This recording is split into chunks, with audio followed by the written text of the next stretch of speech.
Thanks for watching, and don't forget to click the link below in order to find out more. I wanted to upload this today, right away, right after I finish filming. It's Monday. Hopefully I'm gonna get this up like early afternoon for you guys. But yeah, I hope you're doing well. Today I'm just gonna do a Q&A. I have noticed a surge of new followers within the past like 2-3 months probably. I know one of my Boss Babe videos got really popular, and I think the other one was a meal prep, but I know I have a bunch of new subscribers, so I just want to thank you guys per usual for all your support and being so incredible. My son and I do appreciate it so much, but I've got a lot of repetitive questions, and then I also asked you guys on Snapchat, for those who have been following me for a while, if there's any new questions that you have. And if you've been on my channel for a bit, you know I love doing Q&As. I love rambling, just sitting down, chatting with you guys. Like, YouTube is totally my therapy, and it's so fun for me. So any chance to do a chatty video, I jump on it. So I hope you guys enjoy. Give this a thumbs up for me, and let's just get started. Okay, so a question that I got from Snapchat was, hey girl, I'm starting my new job in 2 weeks and my baby has to go to daycare. I'm really dreading it because of things I've heard. What are good things to look for in a daycare? Love ya. All right, amazing question. For those of you who are new, I actually did work for Verizon Wireless for 2 years when I was very first starting my YouTube, and I did have my son. So he was in daycare for almost 2 years, I believe. And I did have to pay for him to go to full-time daycare. I worked there like 4 to 5 days a week, like 8-hour shifts. And I actually went ahead and looked at KinderCare, I think it's called. Anywhere for you where you're going to possibly put your child, I would definitely request a free day where you can go in, take a tour, meet the teachers, check out the playground. I know different daycares have different ratios. So some will have like 5 or 6 children per teacher. Some will have like 12 kids per teacher, which to me, like, for my son personally, I wouldn't like that because you feel like they're not getting as much one-on-one attention. Obviously, you do need to go somewhere where you can afford though, and where there's like, where it's good for your family. I went in and took a tour of 3 different daycares, and I ended up putting my son in one, luckily, which was right by my work. It was walking distance, so literally on my breaks and on my lunch, I went over and saw him, just made sure he was okay. I also liked that the teacher didn't know when I was coming to check up on him. Like, sometimes it would be really slow, and I'd ask my boss, like, hey, can I go check on my son? He's like, yeah, of course. But you walk in kind of without the teacher knowing that you're coming in, so you can kind of, not like catch him off guard, but I want to make sure that when I go in, no matter what time I happen to pop in there, that he's being treated well and, you know, having fun, which he did. I stayed at that specific daycare for 2 years. Yeah, almost 2 years, and he loved it. But I would say you definitely need to get a good vibe from the teachers. Like, this is literally someone you're trusting with your child's life. God forbid anything happened or your child was choking or anything. You'd want someone who's constantly attentive. I personally think teachers have amazing hearts, and you don't want to get a job as a teacher or as like a teacher assistant unless you truly love kids. I feel like those people are so passionate about what they do, so you're usually gonna find like pretty good people. But I just searched online what daycares were around me and what the rates were, and went in and had a tour before I chose anything. All right, another question coming from Snapchat. Addison asked, what is the hardest thing about being a single mother? And I think that's definitely changed over time. I put up a chit chat video probably like 2 weeks ago now at this point, where I talked about Christian had never asked for his dad before, ever. It's always just been me and him, and I've tried to give him the best love and everything possible on my own that I physically and emotionally can. But now that he's getting older and he's seeing like families in schools and like dads picking up their kids and stuff like that, I think the hardest thing now as he's getting older is him starting to wonder, like, why isn't my dad there? And that completely breaks my heart. Someone left a very sweet comment on that video, and they said, you should tell Christian that he's so special, it's gonna make me cry, and so precious and one of a kind, that you are on the hunt for a dad for him that is so special and who's one of a kind and who is incredible and who deserves him. And as soon as you find that, like, they're gonna be perfect for each other, and he's gonna be the perfect fit. And that was such a sweet comment that truly touched my heart. A lot of you also ask about my son's dad. I've mentioned it before, but since I do have new followers, this is the 100% honest truth. I was with his dad for almost 5 years, on and off. We had a very like up and down relationship. He was a good boyfriend overall, I will say that. He did lie about certain things, and we definitely had problems. But after Christian was born, my main focus was Christian 100% has to come first before me and him, before anything. And we were living in the NICU with Christian for over 4 months because he was born so early at only a pound, as you guys know. We had just been very rocky, up and down. Even before Christian was born, had gotten a lot of fights. He was drinking a lot. He got 2 DUIs like right before our son was born, and we got in fights about that. We were living together, then I moved out because it was so bad, and it was just so up and down emotionally, and I knew that it wasn't stable, so I broke it off with him, and I said, I truly don't believe we're meant to be together long term or get married, but we obviously have a child together who needs to come first. You're welcome to see Christian whenever you want. You guys, I got a comment a while back like, you should let him see his kid. And I'm like, if you only knew. The minute I told him, I do not want to be with you, let's just co-parent, he pieced out on me and on Christian. Like, yes, I didn't want to be with him, but he's the type where if we're not together, he literally was like, bye. You guys, I haven't talked to him on the phone, messaged him, anything for like almost 3 years at this point. So when I get those type of comments like, oh, you should let Christian see his dad, I have reached out so many times, you guys, to his family. So many of you asked, you're like, why doesn't his family even want to be a part of his life?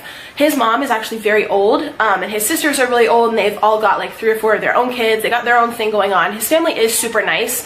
I actually still follow his sister. We follow each other like on Instagram. She's very sweet. They've never done anything mean to me, but they've never reached out and wanted to be a part of Christian's life. They've never asked to take him on the weekends, nothing. And I asked his dad so many times. I said, you're welcome to have him on weekends. And this was a while back. At this point, he's so far removed that no, I will not put Christian back in that situation and have him go in and out, because Christian deserves so much better. And now that Christian's getting older, he doesn't even know who he is. But I would say probably still about 2.5 years ago, I was messaging him and calling him all the time. Like, your son needs you, like, and his dad was very removed from his life. So he always told me he would never do that to Christian. So I don't need to prove anything to anyone. Like, my family knows, his family knows, my friends in real life know, but I reached out a million times, you guys. Even now, if he were to message me, I wouldn't just jump in and let Christian see him, but I would message him back. Like, I'm not ignoring him. I literally don't even know like a phone number to contact him at or anything. That's how bad it is. But anywho, back to the original Snapchat question. The hardest thing at the beginning, being a single mom, because I was also so young, was having a preemie and living in the NICU, not knowing how to go through that with it being my first kid. I never expected Christian would come early.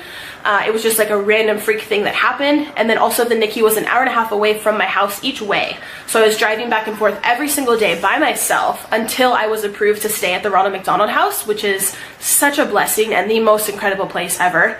And you know, I had very up and down times of learning how to be a good parent when it's your first child and you're young. I definitely went through a lot of struggles with Christian, but me and him are absolutely best friends. He is my everything. I could not imagine my life without him. I was driving to preschool the other day to pick him up, and I looked in the back seat, and his car seat was there, and he wasn't in it. Like, obviously, because I was going to get him from school, but I just stopped and like had a moment, and I'm like, what if I didn't have Christian anymore and he was never sitting back there anymore, and like I had just never had him. It gets me so emotional. Like, my life wouldn't be the same. I didn't know back then how much of a love having a child would bring me, and how much of a blessing and a best friend I would find in him. And he is just absolutely my everything. Another Snapchat question, someone said, how long will it be until you start dating again? I love you so much, and you're such an inspiration to me. Thank you so much. That truly just means more than words can say. So you guys know, like I had talked about, I was with my son's father for on and off 5 years.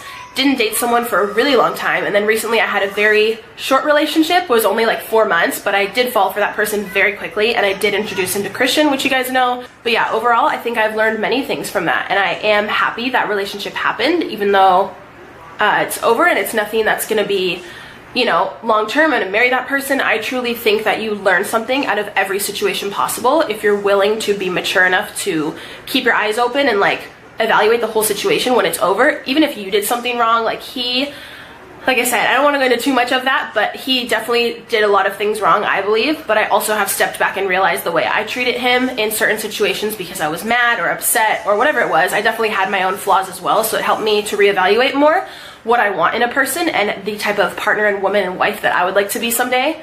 But it also taught me a lot to wait way longer to introduce someone to Christian. The only reason I did introduce him was because I felt at my core at the beginning so quickly that it would be long term, and that's the only way I told you guys I would ever introduce Christian to someone early, and I did feel those feelings, so I don't regret that. And he did treat Christian great, which I told you guys. But I think now, like, I have 2 trips coming up. I'm super focused on getting back in like killer shape. Like, I kind of lost motivation there for a while, but I am so back on it and just feeling incredible. So you know, I want to take my YouTube to the next level, and so many things work-wise that I'm currently focused on. So I'm not actually like actively looking to date someone right now. They always say it's going to happen when you least expect it.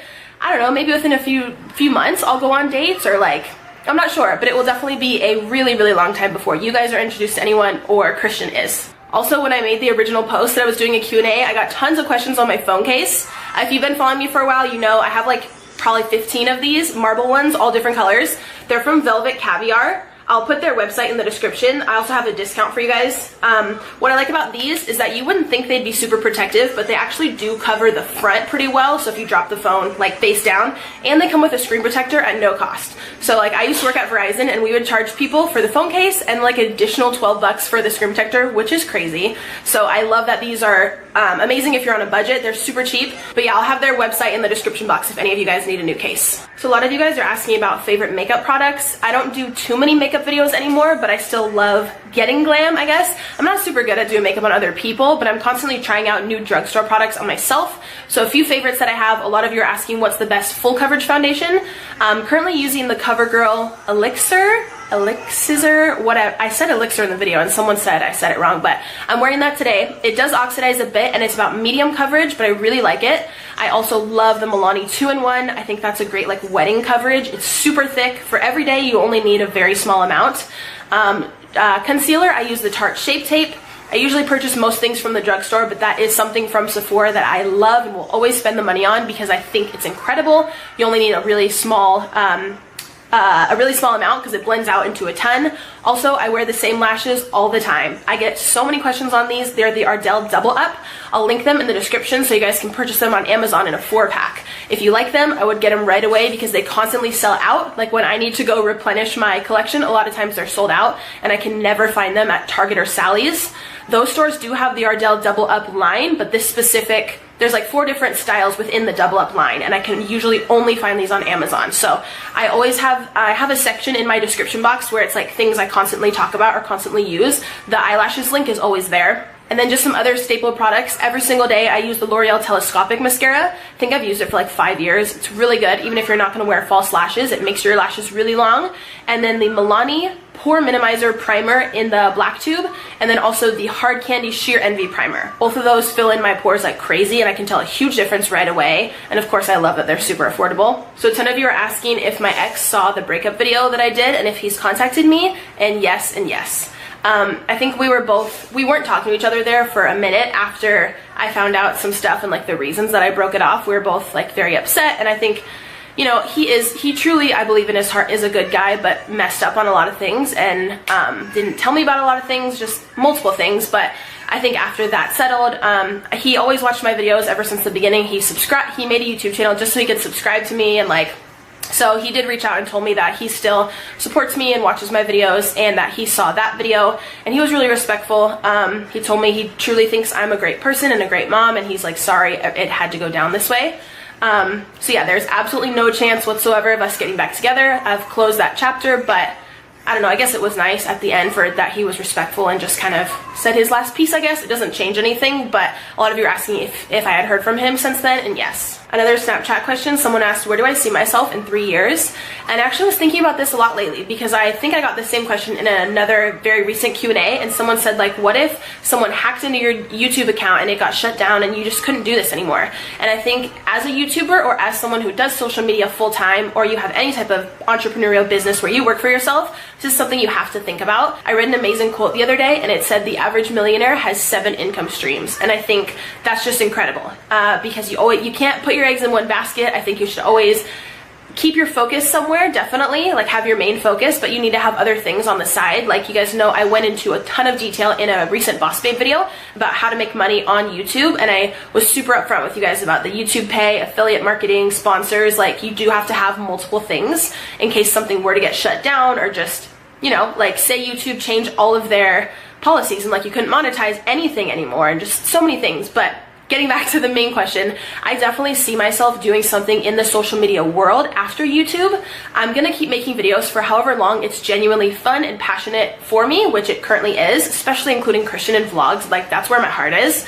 But I would really love to be a motivational speaker or some kind of public speaker. Like what Tony Robbins does is like my absolute dream. I really have been wanting to go to his conference called Date with Destiny. It's just supposed to be so incredible and so life-changing. And I want to have some kind of impact through social media, through my Instagram. I try to be like as motivational, inspirational as possible through my videos, while at the same time keeping it real with you guys about my struggles as a parent and as everything. Like, I like to have my high quality videos and like my sit downs where I look perfect, but I'm definitely not afraid to turn on the camera if I'm like crying one night or going through something. I try to like be inspirational while at the same time keep it real with my struggles. You guys know, because I see some YouTube videos and some Instagram feeds where everything is so perfect and everyone is like on vacation in Bali. Every week you're on a new vacation and all this stuff. And like, yeah, your feed is so cool to look at and so beautiful, but to me that's not the current realistic state that I'm in. I'm not a millionaire, you know. I'm striving to get better and to make more revenue and make more of an impact, but I try to share like my current journey. All right, so I think that's gonna end this. My camera says I've been recording for 26 minutes. I know no one's gonna wanna watch that, so I'm gonna edit it down. Thank you guys so much for watching, just coming back to my channel, checking for new content. It means so much to me.